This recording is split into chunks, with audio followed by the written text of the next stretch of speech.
Bluetooth pairing.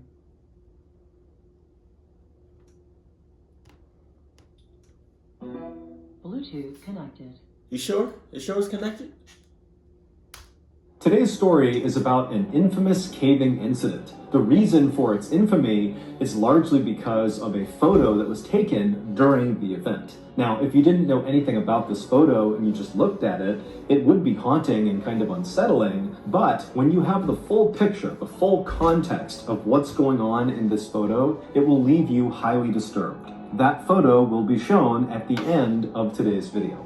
But before we get into today's story, if you're a fan of the strange, dark, and mysterious delivered in story format, then you come to the right place because that's all we do, and we upload once a week. So, if that's of interest to you, please offer to cut the like button's front lawn, but when you're done, be sure to blow all the grass clippings through an open window into their living room. Wow. Also, please subscribe to our channel and turn on all notifications so you don't miss any of our weekly uploads. Okay, let's get into today's story.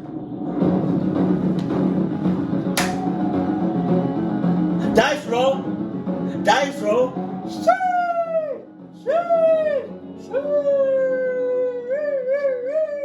On January 30th, 1925, a 37-year-old man named Floyd Collins walked through this huge forest in central Kentucky inside of a national park.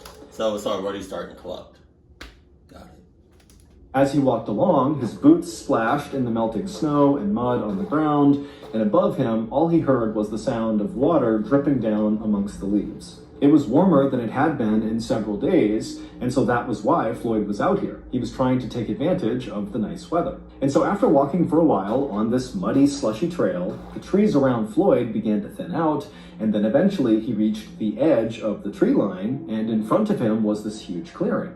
Now, in this clearing, the trail he was on continued straight ahead, but it came to a stop in front of this huge cavern-like opening in the side of a hill. And so without hesitation, Floyd stepped out of the trees into the sunlight, and he walked the rest of the trail right up to the opening of this cavern, and he stopped and just stared and smiled. This cavern-like space on the side of this hill was the entrance to a cave known as Sand Cave. And Floyd had spent the last week coming out to Sand Cave and exploring the different tunnels, but today his plan was to go as deep and as far inside of this cave as he possibly could. God damn. Caves were a huge tourist attraction in this region, and Floyd was a very experienced caver who had been caving since he was 6 years old, and he knew that most of Sand Cave had not been explored. And so if he could go in there and explore all the different parts of the cave and map it all out and make sure it was safe, it was sure to be a huge moneymaker. He could bring people here and lead them on guided tours. So Floyd left the muddy path he had been walking on and stepped foot inside of this grand entrance to Sand Cave. It's basically this 250-foot wide cathedral-like space inside of this hill with ceilings high enough you could stand. I don't care how gorgeous, how beautiful, how sexy, how fine,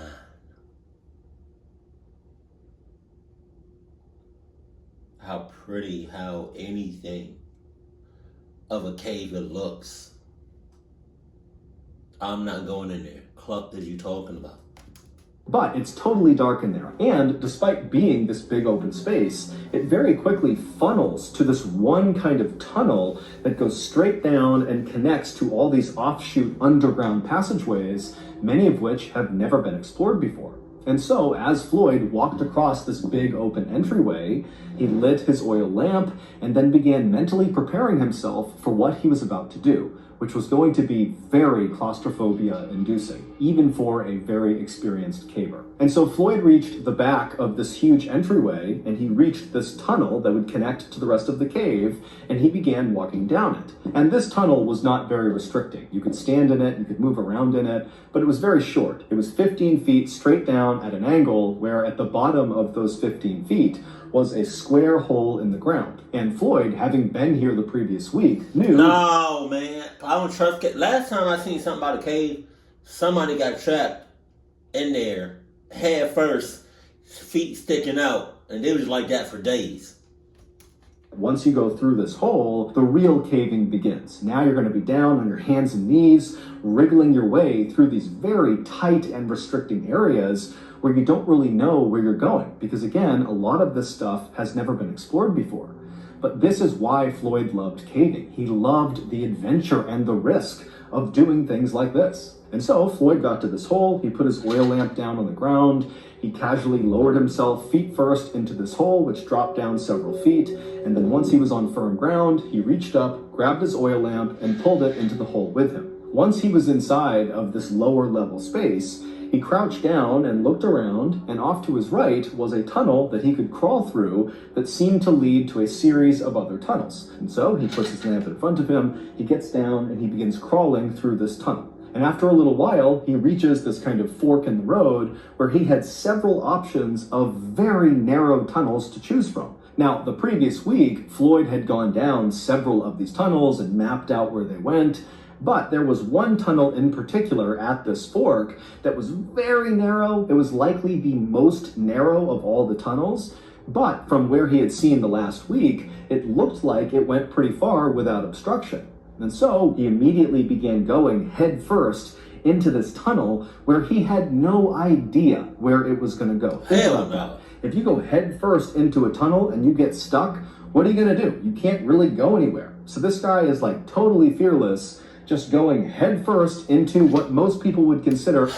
Like, there's a difference between being fearless and being just a straight cluck ass, dumb ass, stupid ass. And you, my good friend, my good friend, you're not even my friend. You're three of those. You're all three of those. You're dumbass, cluck ass, stupid ass. A nightmare scenario. And so the way Floyd would approach these very tight tunnels is he would put his oil lamp out in front of him, and then he'd keep his hands over his head, and he'd kind of wriggle his way head first and push his lamp along the way. And so that's what he did. He began going into this really restricted tunnel. It's hard to breathe because the walls are so tight on his chest cavity. But as he's going, eventually the ceiling begins to slope upward just enough that he can pull himself up onto his hands and knees and kind of catch his breath. By this point, Floyd was approximately 55 feet underground. That's where this little pocket was, where he could get up on his hands and knees and breathe. And so from this position, he still could see with his lamp that this tunnel continued to snake further and further down, and his hope was that eventually it would lead to a big underground chamber that was not just big enough to go to your hands and knees on, but was big enough you could stand and walk around it, because those were the big tourist attractions. Not only because it seems like another world underground that you can fully explore and walk around in, but also, as Floyd knew from his past experience of going into other caves, a lot of times those big underground chambers are full of Native American artifacts. And again, that was a huge potential moneymaker for people like Floyd because it allowed him to advertise that this cave where tourists could go explore was full of all this rich history. And so Floyd eventually, after catching his breath in this little spot, got back down onto his stomach with his hands out in front of him, with the lamp out ahead of his fingers, and he began going deeper and deeper into this unexplored section of Sand Cave. And as he inched along, even though the ceiling remained very tight on top of him, he's totally compressed to the ground, the walls on either side of him began to expand, which meant Floyd, if he wanted to, could actually turn himself around, although he couldn't stand up. And so Floyd is making his way down this very low ceiling area when he notices his oil lamp is beginning to flicker, which means it's going to go out soon. Now, Floyd wasn't concerned about suddenly being in the darkness inside of a cave.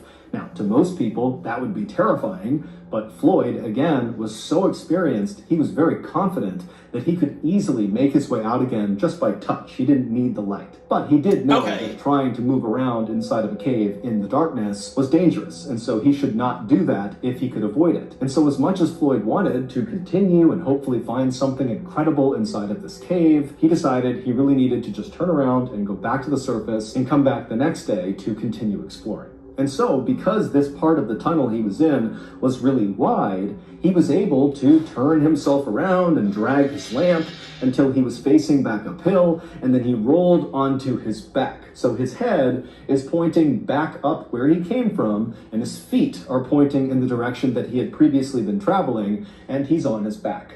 And so his oil lamp is above his head. He can move his arms side to side because, again, it's pretty wide in the area he's in, but his head is pretty restricted by the ceiling. And he began inching with his heels and pushing with his arms, moving up the tunnel on his back. And as he would move, he'd use his head and his hands to push the oil lamp back up the direction he was going. And for a little while, this system worked great.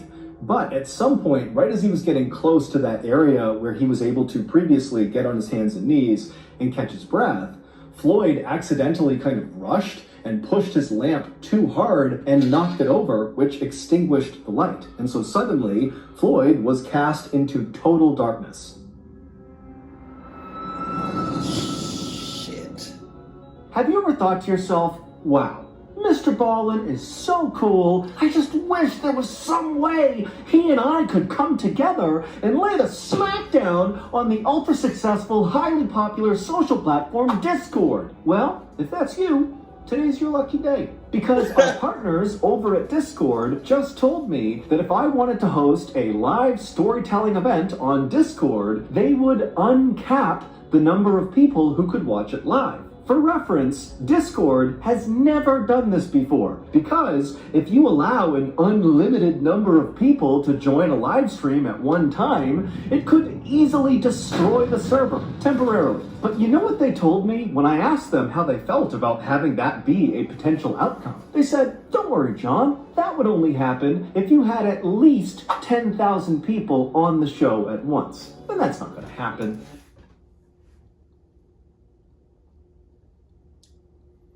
Come on with it.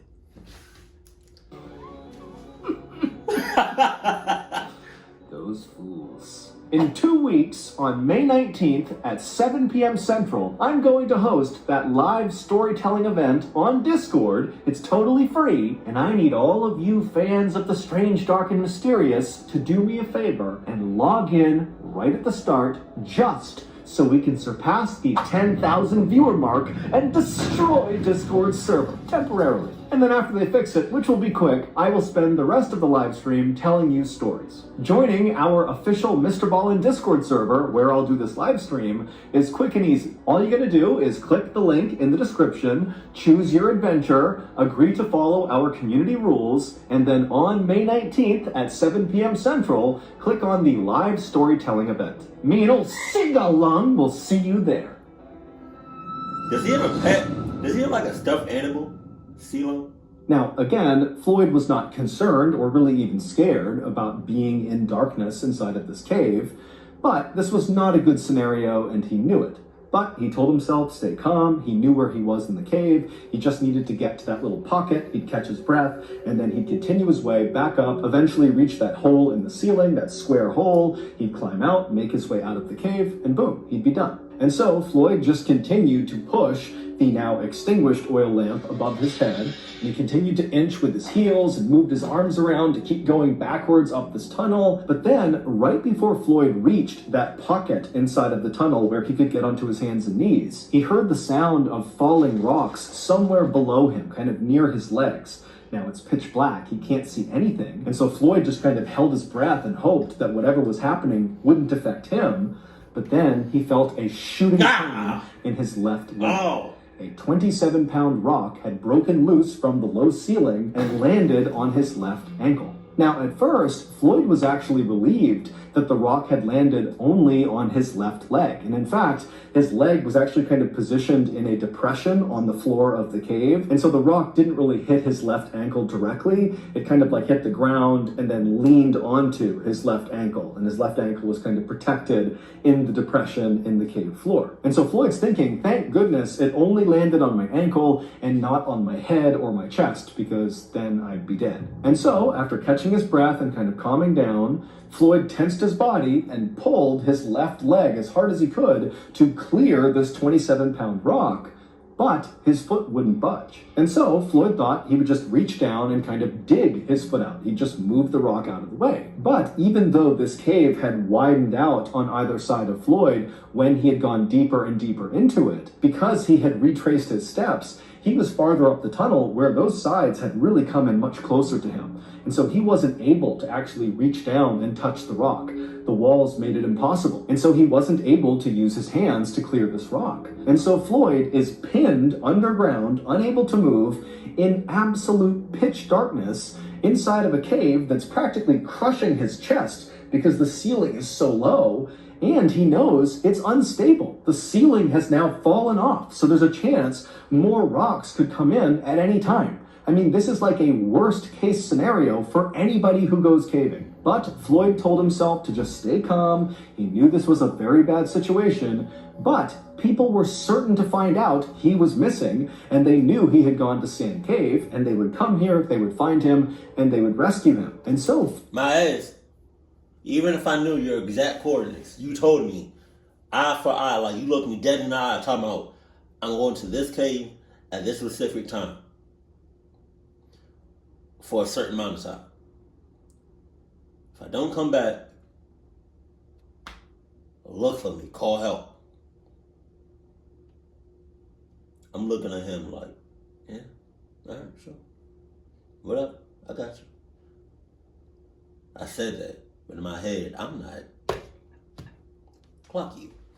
I'm not about to do all that. I barely know you. Floyd just decided he would wait. And for an agonizing 30 hours. Damn! Ho! Holy shit! I know he tired. I know he thirsty. I know he hungry. And he ain't had no yeah for 30 hours. I go crazy.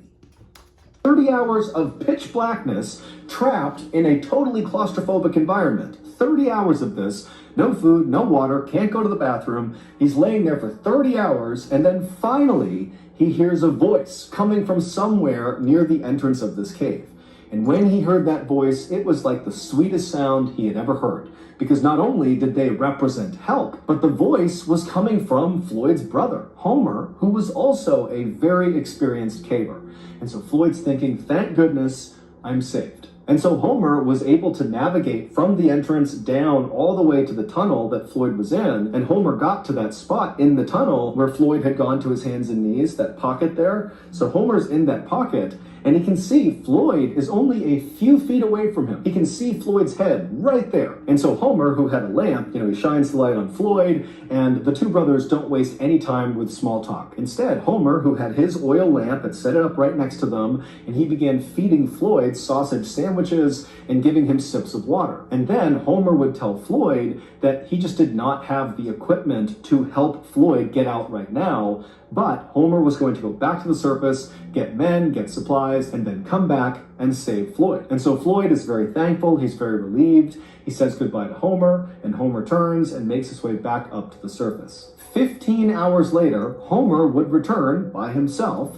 And so at this point, Floyd has been trapped for 45 hours. And so Floyd is laying there kind of in and out of consciousness, and he hears the sound of Homer calling out to him, and then he hears the sound of Homer chiseling away at some rocks. It would turn out Homer's plan to save Floyd was basically to chisel away the side of this section of tunnel that Floyd was stuck in order to be able to reach down and somehow, some way, clear the rock off of Floyd's leg. But I feel like him chipping the rock is going to fall on him. And then pull Floyd up. Now, Floyd understood, of course, that this plan of chiseling away the side of this tunnel to make it wider was going to take some time, but luckily Homer had shown up with more food and water, and they chatted the whole time as Homer worked, and so Floyd was in good spirits, and Homer was very optimistic. But after 8 hours of Homer slowly chiseling his way, widening this tunnel, he hadn't made much progress, and he was totally exhausted. I mean, you gotta remember that the angle he was working at was horrible. He was basically crouched down on his hands and knees, chipping away at this rock. And so after those 8 hours, Homer would leave Floyd and go back home and sleep and eat and drink and kind of recover. But he told Floyd, don't worry, tomorrow more men will be here to help chisel away this tunnel and get Floyd out of there. But over the course of the next 50 hours, Floyd remained trapped inside of this tunnel with the rock pinning his leg, and despite Homer and several other men getting down there and very diligently chipping away at this tunnel, it just was not happening very quickly. And so over the course of those 50 hours, Floyd began going in and out of consciousness, and he began not being able to differentiate between what was real and what was not. At one point, he would say that he believed the cave had kind of opened up and these angels riding golden chariots with flaming wheels had come in to save him. And as they were lifting him out of the cave, he smelled food and coffee. And then suddenly his hallucination cleared and he realized he was trapped in the darkness all alone, still in this cave. And it was like it destroyed his 50 hours of barely any food, barely any water. You pissing on yourself. You shitting on yourself. But most importantly, 50 hours of no yeah. I'll go crazy. I will start hallucinating. Wow. And so Floyd is really starting to go downhill, and the rescuers are realizing they need to do something, and they need to do something now. But at the 130-hour mark, things got even worse for Floyd. As he was laying there in the tunnel, this was sometime in the middle of the night, and so no rescuers were actively down there trying to chisel their way down to him. He was laying there, and he was listening to the sound of the running water somewhere outside the cave, and that sound was kind of amplified down to him. And then all of a sudden, he heard the sound of falling rocks somewhere up above. And then when those rocks stopped and it went silent again, he could not hear the sound of the running water. It was very muffled. And that was when he realized that there must have been a cave-in somewhere higher up in the cave, which meant potentially there could be a significant block just to get down to him. Forget about widening this tunnel. I mean, he could be actually entombed inside of Sand Cave. And so Floyd did the only thing he could do, which was to pray. It would turn out that cave-in had indeed blocked the way for rescuers to get down to Floyd. And because of how extensive this cave-in was, the rescuers actually decided to start carving a brand new tunnel that would join up with the side of Floyd's tunnel. I mean, this is an even bigger undertaking than just chiseling the side of the tunnel that Floyd was in, which was their original plan and had taken several days. And so now they have to build this brand new tunnel to Floyd. And so finally, on February 16th, 1925, so a staggering 17 days from the time Floyd got first stuck in this cave, the rescue team... I cannot. 17 days of in the same... 17...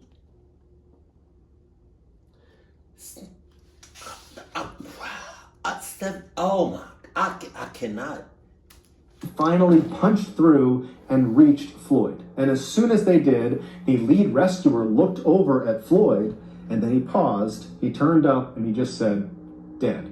It would turn out shortly after that cave-in, which sealed Floyd in completely inside of Sand Cave, at some point over the next couple of days, those rocks began to break free and tumble down the cave and began striking Floyd until finally one or several of those rocks hit him in the head or chest and killed him. So just imagine you are trapped. You've been there for several days. You're in total darkness. You're entombed inside of this cave. And periodically, rocks just come tumbling down and smash into you. Who knows how long it took to kill him, but that has to be one of the most agonizing ways to go ever. Shortly before that cave-in first happened, a photographer took a picture of Floyd, who at the time believed he was going to get out, and all the rescuers believed they were going to get him out. But shortly after this photo was taken, the cave-in would happen, and at that point, Floyd didn't know it, but he was doomed. Here is that photo. Oh my God. Floyd's body was eventually removed from Sand Cave. However, instead of being buried, because of the interest around this cave rescue that ultimately failed, there was a decision made to actually put Floyd's body on display inside of another cave. Basically, Floyd's body became a tourist attraction. And it would remain a tourist attraction for decades until finally he was removed from that cave and given a proper burial. So that's going to do it. If you enjoyed today's story, be sure to check out our podcast called the Mr. Ballin Podcast, where we have literally hundreds of stories just like this one, many of which are exclusive to the podcast, which means you cannot hear them on YouTube. Again, it's called the Mr. Ballin Podcast, and it's available exclusively on Amazon Music. I cannot. That's got to be one of the heart, like, felt things. Like, I would be in my feelings for a long time. Because you're looking at him. You're looking at your brother. You're looking at another person trying to save him, and you can't. That's got to do something to you mentally. I don't know if I would be able to live that down. That's crazy. That was to see him. To lock eyes with somebody, and you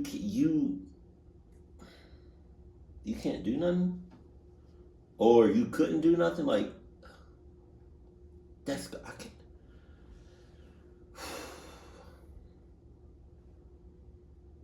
I feel bad for his brother. That's crazy. 50 hours or 17 days. Part of me felt like some rocks was gonna come down on him. Damn. It's one thing to save to try to save somebody and you can't. But to try to save somebody and you can't, but y'all locking eyes, y'all looking at each other, that's a whole different thing. Holy shit. Oh my God. But he kind of knew he knew what he was getting himself into. But at the same time, god damn. Keep it cool, keep it classy, and I love you, stay happy. My family.